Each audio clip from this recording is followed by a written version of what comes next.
전북 브리핑입니다. 지난 5일 새벽 4시 10분쯤 군산시 신관동의 한 도로에서 SUV 차량이 앞서가던 승용차를 들이받았습니다. 이 사고로 20대 SUV 운전자와 동승자가 숨졌습니다. 경찰은 SUV 차량이 앞차를 들이받은 뒤 도로가 전신주를 들이받은 것으로 보고 정확한 사고 경위를 조사하고 있습니다. 새만금 잼버리 야영지에서 6일 열릴 예정이었던 K-팝 콘서트가 오는 11일로 연기됐습니다. 박보균 문화체육관광부 장관은 운영 상황 브리핑을 열어 변경 날짜는 퇴영 날인 11일 저녁이며 장소는 전주 월드컵 경기장이라고 밝혔습니다. 박 장관은 수용 인력과 안전 관리, 아티스트 출연 문제, 프로그램 보안 조정 문제, 이동 조건, 퇴영식 문제 등을 종합한 결과라고 설명했습니다.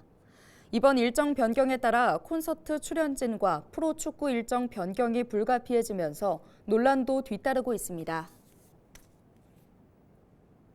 LG그룹이 새만금 잼버리 대회 참가자를 위한 추가 지원에 나섰습니다. LG그룹은 6일 LG생활건강과 LGU+ 등 계열사에서 생수 등 음료 5만 병과 냉동 탑차 6대 등을 제공하기로 했다고 밝혔습니다. LG그룹은 앞서 냉방용품인 넥쿨러 10,000개를 비롯해 휴대용 선풍기와 보조 배터리 등을 지원한 바 있습니다. 연일 30도를 넘는 무더위 속에 정읍시 칠보면에 마련된 물 테마 유원지가 인기입니다. 지난달 15일 개장한 물놀이장에는 지난 1일까지 만여 명의 피서객이 다녀간 것으로 정읍시는 집계했습니다. 인기를 끌고 있는 이유로 유아와 어린이용 풀장을 갖췄고 워터터널과 워터 스프레이, 보디 슬라이스와 같은 물놀이 시설이 설치된 점 등을 꼽았습니다. 정읍시 관계자의 설명 직접 들어보시죠. 폭염을 피해 물놀이장을 찾은 피서객들에게 편안하고 안락한 휴식 공간을 제공할 수 있도록 안전관리와 위생관리에 최선을 다하겠습니다. 정읍시는 안전사고 예방을 위해 안전관리 요원과 응급구조 요원을 배치했으며 수질 관리를 위해 매일 수질 검사를 하고 있다고 밝혔습니다. 최근 전국적으로 확산하고 있는 순살 아파트 들어보셨을 겁니다. 건물의 필로티 기둥이 파손되고 지하 주차장이 붕괴되는 등 아찔한 사고가 연이어 발생하자 순살 아파트라는 단어가 나온 건데요. 그렇다면 사고의 원인은 무엇일까요? 전문가들은 비용 떠넘기기, 건설업계의 고질적인 관행 문제 등 여러 이유가 있다면서 대표적으로 자재값 상승이 사고의 주요 원인이라고 합니다. 그런데 아직 끝나지 않았습니다. 코로나19 팬데믹 기간에 시공된 주택에서 문제점이 더욱 불거질 수 있다는 우려가 있어 한동안 논란이 지속될 것으로 예상되는데요.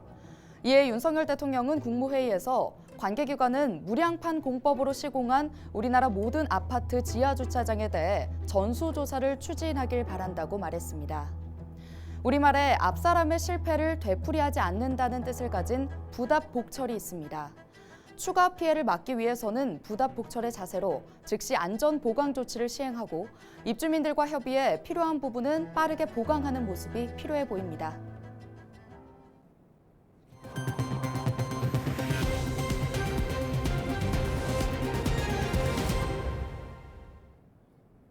김제시가 지난 3일 정부 세종 컨벤션 센터에서 열린 전국 지방자치단체 일자리 대상 시상식에서 공시제 부문 최우수상을 받았습니다. 이에 따라 고용노동부 장관 표창과 8천만 원의 재정 인센티브를 확보했습니다. 김제시는 산업과 계층, 청년 일자리 정책을 집중적으로 추진하고 지역 소멸 위기를 해소하기 위한 노력이 좋은 평가를 받았다고 설명했습니다. 전라북도의사회는 최근 집중호우로 피해를 입은 도민들을 위해 수해의연금 2천여만 원을 전라북도에 기탁했습니다. 최근 진행된 기탁식에는 김관영 전북지사와 김종구 전라북도의사회장, 유병설 전라북도 사회복지공동모금회 사무처장 등이 참석했습니다. 전달된 성금은 집중호우로 인한 피해 극복에 필요한 물품 등을 지원하는 데 쓰일 예정입니다. 지금까지 전북 브리핑이었습니다.